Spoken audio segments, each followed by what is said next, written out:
Hey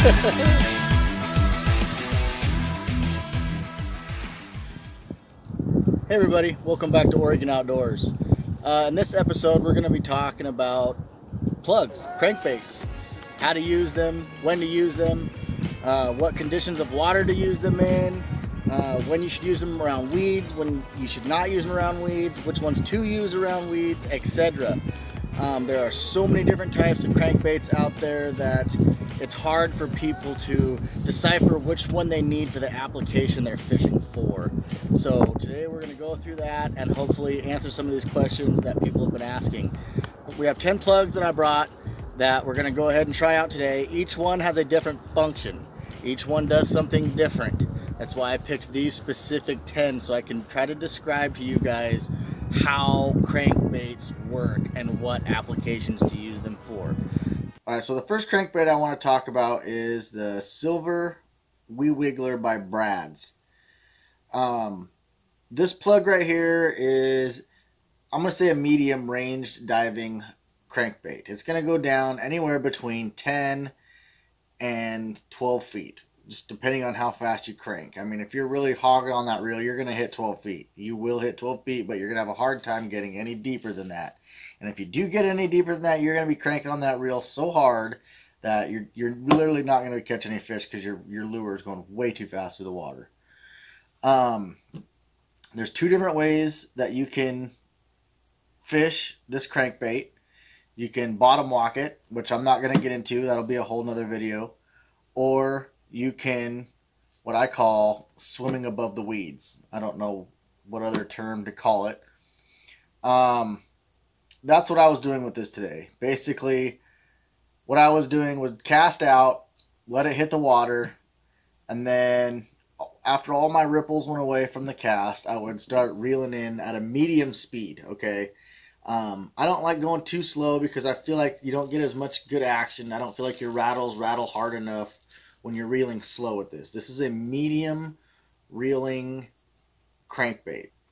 So what I was doing today with this one was I'd cast out, let it hit, and then I would start doing my medium crank. And what that's going to do is it's going to keep me above the weeds. The depth of the water today where I was fishing with this lure right here was definitely like 15 feet. So we weren't quite going all the way to the bottom. We were staying, you know, I'm going to say 5 to 3 feet above the weed level. So what I was trying to do is keep my plug, you know, let's say my hands are the weeds, keep my plug this above the weeds until a bass could come up and just blast it. I drew a diagram here so everybody can see exactly what I'm talking about, why, like, above the weeds and the depth and whatnot. So here we go. Alright, so here we are looking at the diagram of the Brad's Wee Wigglers. Where I was fishing today, you can obviously see where there was a bunch of rocks. You know, obviously this ain't an exact diagram, but this is kind of what I was feeling when I was fishing. So there was rocks down below me and then weeds that came up above the rocks. Right now the bass are in spawn mode, so they're going to be on their spawn beds, and they're going to be protecting them the best they can, and they're going to be very aggressive. So what I was doing is I was taking my Wee Wiggler and I was literally just pulling it above the weed line, just like so. I'd boom, and I'd cast out again, and I'd pull it above the weed line, and that caused an actual fish to come out of the weeds, boom, and just savage the Wee Wiggler. So that's exactly what we did with this plug. I'm hoping this helps the visualization for some people. That way you can see where you're wanting your plugs to be when you're fishing these things. The Wee Wiggler is a great plug for fishing above weeds and rocks. From here, from basically the rocks to about where our plug was at, was approximately, in my head, was about 3 feet. So our plug was 3 feet above the rocks, and I'd say that would keep us a foot above the weeds. So 3 feet above the rocks, a foot above the weeds, and yeah, that's basically what we did with this wee wiggler. So let's go ahead and go to some footage and let's see us catch a fish on the wee wiggler.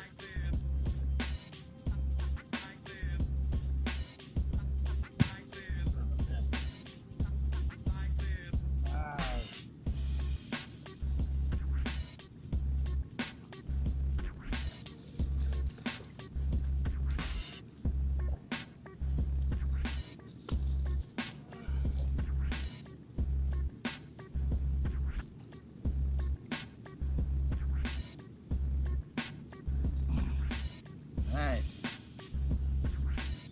First fish of the day on Brad's wee wiggler. Right here, silver and black. Got that red spot on the bottom.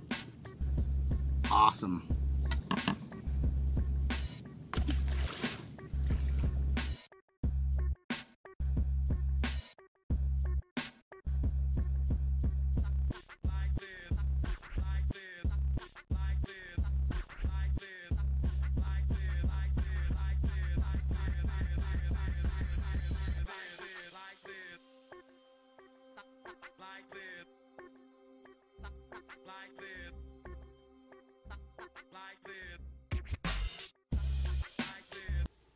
Alright, at the end of that video, I demonstrated how when your wee wiggler hits the water, you need to let it set and let the ripples absolutely go away before you start to reel.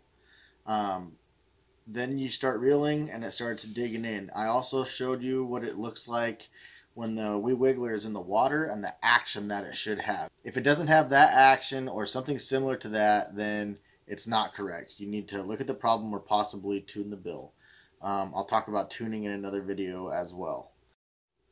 The next plug I want to talk about is the Storm Wiggle Wart. This is a Mad Flash series.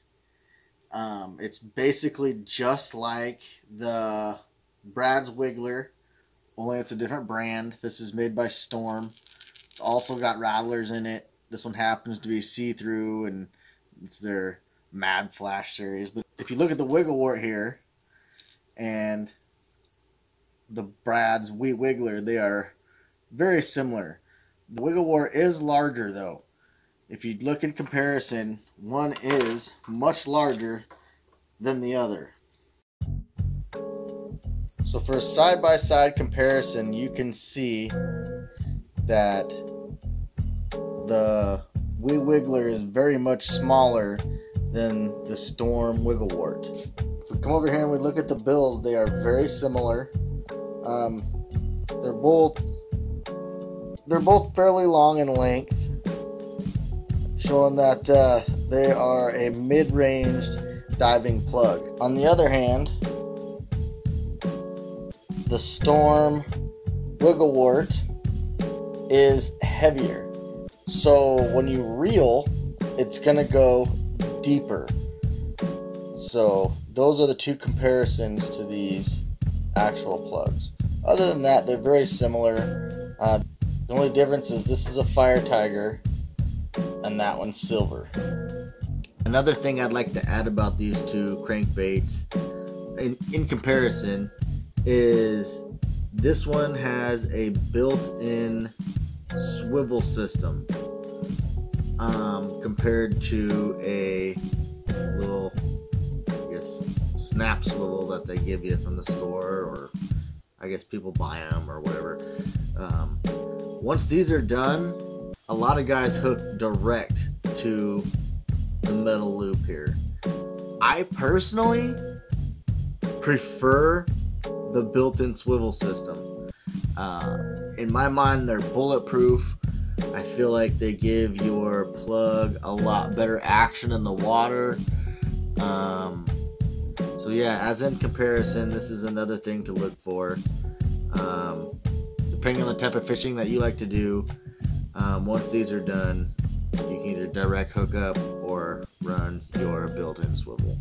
Alright, so here's the diagram of our Storm Wiggle Wart Mad Flash Fire Tiger. like I said before, the water I was fishing in was 15 feet. This is a crankbait that you want to use in 15 feet of water minimum. So yes, it's a deep diving crankbait, but hey, when you're fishing the Columbia River, there's a lot of deep spots. So what I would do is I would cast out, blop, and I would cast right above to where I thought the weed line is, kind of on the edge of it over here. You know how this is the edge of the weed line, and then over here is like all weeds. So what I would do is I'd cast out and I would reel really slow until I thought I was just past the weed line. And then once I thought I was past the weed line, I would reel a little bit harder, so that way it comes down to the bottom. And then once it got to the bottom, it's going to go bink off this rock. Okay? And then it's going to come up, it's going to start wiggling around right here, and it's going to go down again. Bink, it's going to hit that rock. Come up, and then it's going to go up and swim. You're literally bottom bouncing. That's what you're doing with this plug. It's not bottom walking. That's completely different. We'll talk about that another day. But with this plug, you're literally taking it down here, passing the weed line, coming down, boop, off that rock. It's going to come, boop, hit that rock again, then boop, and then come up, bouncing. So that's what I was doing when I caught the fish with this particular plug. Let's go ahead and roll some footage and see a catch with this plug.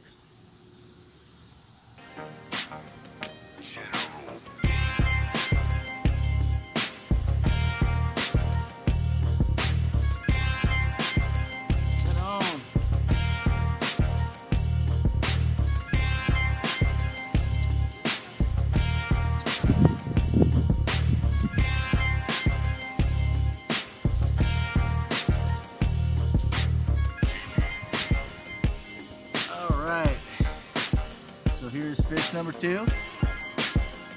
We caught him on the Storm Wigglewort. This one is a deep diving build plug. I'm still fishing pretty deep, but I'm fishing next to, well, pretty much the same stuff you saw before. We got, behind us we got all these. See it? There we go. All those weeds and rock ledges and all that good stuff, but it's deep. We're fishing probably, I don't know, I'm gonna say, a good 15 feet deep right here. But little guy, caught him on the Storm Wigglewort. So let's see if we can do another one.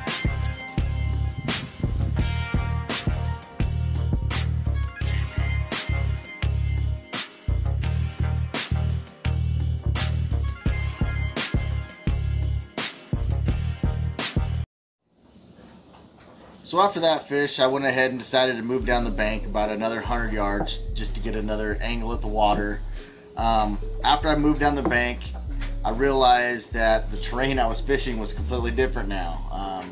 I now had to once again figure out where I was fishing. So at the time I was using the Storm Wigglewort, and I casted just one cast straight in front of me just to see, what's gonna happen. So I started reeling it in, and it was just weeds, just gobs of weeds. I'm like, dang. So I just reeled it up, took all my weeds off, made another cast that was kind of like, so my first cast was straight out in front of me, and then I made another cast that was kind of like 2 o'clock, but more kind of like along where I thought where the weeds were. Cast it out, and I got a perfect plug. So I'm like, all right, perfect plug. So I started reeling it in, and then halfway through it was just gobs of weeds again. So I'm like, dang, what the heck? So I cast it out next to the bank, like on the side of the bank, and I started reeling it in, and just more weeds. I'm like, shit, man, what am I gonna put on here? So I started digging through my box, and I pulled out the orange with black dot Clatter Tad by Hedon. I went with this plug because it's a very shallow plug. You can run this thing in 8 feet of water, no problem at all. And I was just tired of scraping weeds off the bottom, so I took this, casted it out, another one straight in front of me, right where I just got all the gobs of weeds. Started reeling in, and I got a little bit of weeds, but not like I thought I would. So I reeled it in, took the weeds off, and I casted right at 2 o'clock again, right along the weed line, and then boom, it was fish on. So I was like, heck yeah, man, fish on with the clatter tad. So that's how I had to figure out this little spot. I drew a diagram again so I can show everybody exactly how I was fishing with this clatter tad on the new spot. Yeah, so let's go ahead and I'm going to show you the diagram and go from there. Alright, so to demonstrate how I was fishing with the Hedon clatter tad, I would literally take my, this is me on the bank, so I'd literally take it and I'd cast out and I'd pitch it on the edge of the weed line, because this is a big deep channel right through here. But I knew there's weeds here and I'm on the bank here, so I know within 5 to 8 feet here and 5 to 8 feet here, there's more than likely going to be bass. So I would cast out, boop, and reel back in this way. Okay, didn't catch anything, I'd pitch another one out this way, boop, go there, and then I'd reel it back in, and then I'd pitch out here, and then I'd reel it back in, and then I'd just keep doing my fan pattern just like that, but I wanted it to stay above the weeds. That's why I went ahead and went with a lighter crankbait where it doesn't dive as deep. So the dynamics of this plug are a little bit different. When you're plugging it, it doesn't really grab water like all the other ones do and make it dive. With the way it's shaped, in my head anyway, with the way it's shaped, the water goes over top of this in a more fluid motion, so it doesn't make it dig. It just literally pushes water as it goes, if that makes sense. So it doesn't dig, it's literally just pushing water and stays around 5 to 8 feet. It's a great plug for staying above the weeds and rocks. So that's what I went ahead and put on, and yeah. So let's go ahead and roll some footage and see us catch a bass on the Hedon clatter tad. Alright, so I'm gonna go ahead and put on the clatter tad by Hedon. It's got orange with black dots on it. It's a rattler.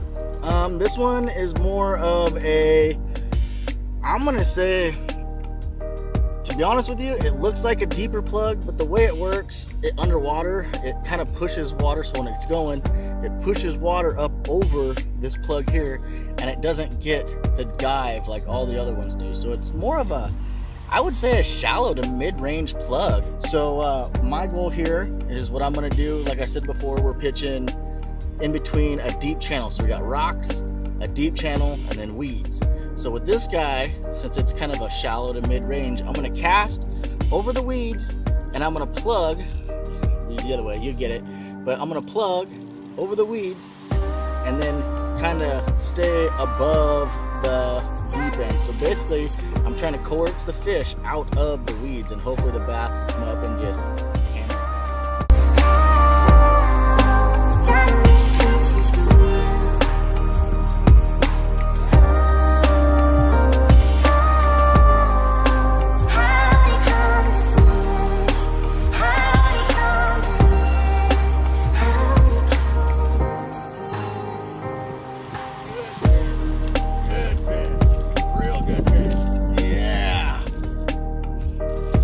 Look at that. Chill out, big boy. Okay. Here we are. We caught this nice little smallie on the clatter tad by Hedon. Great lure. Real good lure. It's got the orange with black dots on it. Yeah, this is a great lure. Right there, clatter tad by Hedon.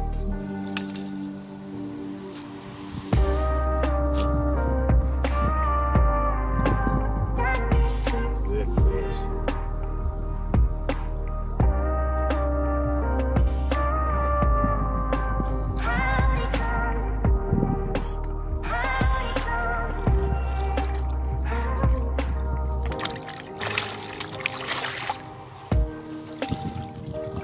Nice fish.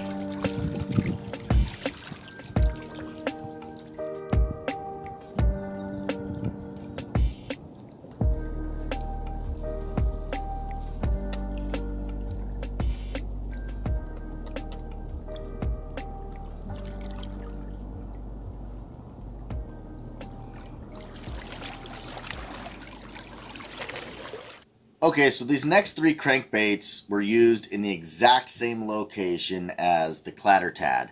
The only difference is, instead of casting it towards the weeds and along the bank, I was literally casting it straight up the deep channel of the river. These plugs, these next 3 plugs, are literally super deep diving crankbaits. I mean, they will go all of 15 feet at a medium crank, and if you start really giving it a fast crank, it will go 18 to 20 feet easily. My whole goal here was to basically cast it straight up the deep part of the river and just reel it right up the middle and just see what happens, just for sheer shits and grins. I honestly had no idea what was going to happen, and the result was successful. So the first plug I used that I threw on was the mag lip. This thing is a quick fish or a flat fish or whatever you want to call it. But this guy has a lot of action in the water, and it goes deep. So, yeah, let's just roll right into some footage, and let's just show how these plugs caught some fish. So here's the terrain that we are fishing right now. As you can see right here is the rocky bank all the way along. And right in this area is the deep channel. It's a real deep channel right in here. And then out about in this area is nothing but weeds. So what we're gonna do is we're gonna try, see the weeds, they go all the way out along this way, just like that, all the way out. But we're gonna pitch our plug next to this right here, go out here and run it in this long deep channel along the rocks right here and see if we can't pull out any bass.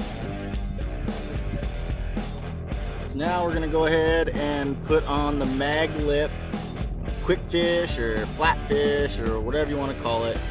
It's a super bright blue. I mean, it shines hardcore in the water.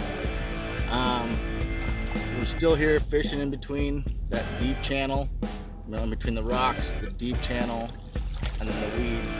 And we're just pitching these plugs right in between this deep channel. And yeah, it's been a good day. We've got 3 fish for 3 casts with 3 different plugs. So it's definitely a good one. So let's give this one a shot and see if we can't get her done.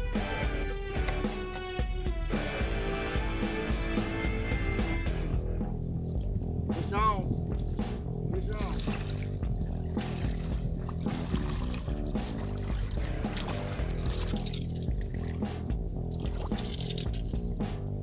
Right on.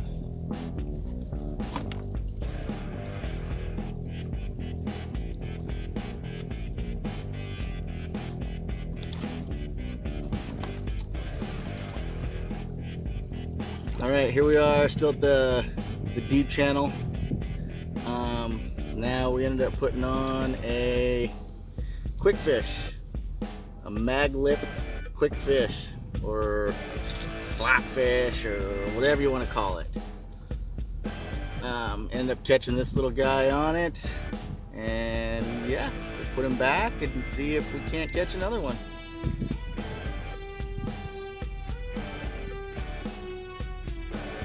Good fish. I'm gonna go ahead and put on a flicker shad by Berkeley. Everybody see that thing? This is a deep diving plug. I mean, you can see how long that bill is and the angle that it's at. So it's at a pretty good angle. So that way when it goes in the water, it's pushing like this, just like this. So the harder you reel, the deeper it's gonna dive. And then it's eventually gonna plane out and just at about, oh, I don't know, 12 to 15 feet, depending on how fast you're cranking on your reel. And I'm literally gonna plug this guy in between the rocks and the deep channel, try and coax some bass out of the rocks or out of the weeds to hit the flicker shad.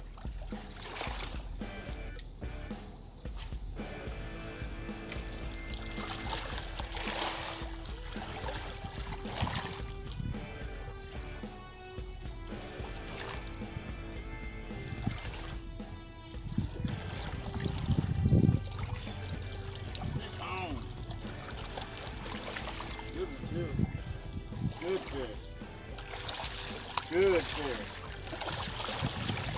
Good fish. Oh yeah. Nicely done. Boy, that's a dandy.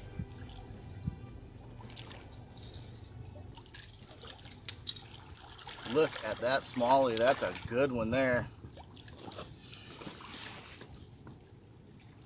Nice fish. Yes, sir. Caught that one on the flicker shad by Berkeley.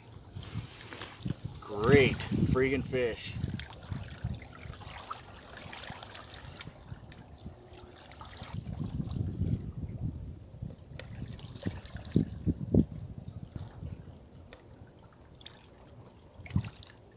Gonna go ahead and put on a double jointed Rapala shad wrap. One of the reasons why I am choosing a shad wrap today is, well, the shad are running in the Columbia River, and I feel like the bass are just gonna hammer it. Same thing, we're still fishing that deep channel, same spot we used with the flicker shad. As you can see, this is also a deeper diving plug. It goes down, probably approximately 12 feet, 15 feet. The average body of water that we fish here in the Columbia River is average 15 feet. A lot of deep fishing. Even you can find spots that are a lot more shallower, 5 feet, 10 feet, but majority of the water you're gonna fish on the Columbia River is 10 to 15, 20 feet deep even. You just gotta find the banks, you gotta find the foliage, the weeds, and just fish them and see what you get.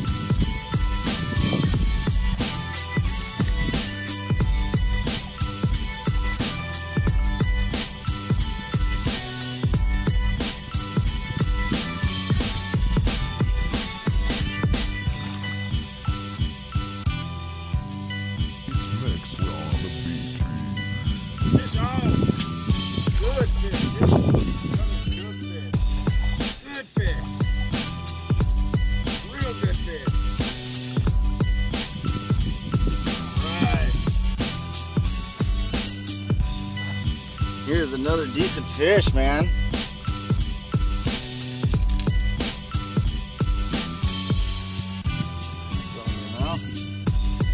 Caught him on the Rapala double jointed shad wrap.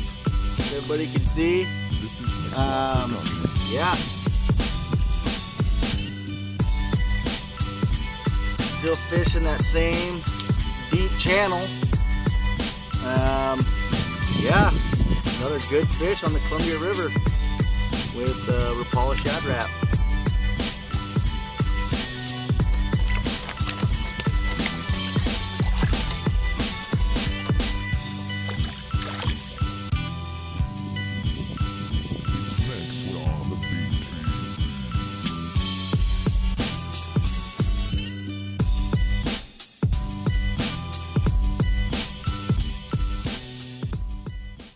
Alright, I'm gonna go ahead and put on everybody see that? A chartreuse rattle trap with red hooks. I think my goal to using this particular lure is this particular crankbait is I'm gonna cast over the weeds. I'm gonna kinda reel fast so that way this thing goes, see my hands are the weeds, so the weeds are here. I'm gonna reel real fast so that it goes over the weeds, and then once I get over the weed spot, I'm gonna let it drop, and I'm gonna start reeling slower, so that way my rattle is slower. So it's gonna go over the weeds, real kind of fast, and then boom, I'm gonna let it drop, and then real slower into the deep spot, and I'm gonna see if that works. This particular chartreuse rattle trap, I believe, is made by Rattle Trap. If not, then it's a Rapala. It's one of the two. I don't know. It's been in my box a while. So let's cast out and see how it works.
Caught this guy on a chartreuse rattle trap.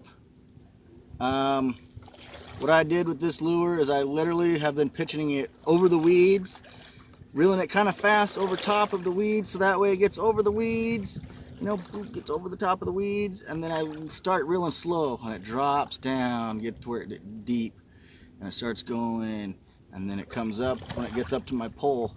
And that's basically how I've been working this this crankbait here, and it's paid off. I believe this is also, I think this is just a straight rattle trap, I believe. Got a good buck. Okay, let's put him back and see how we do.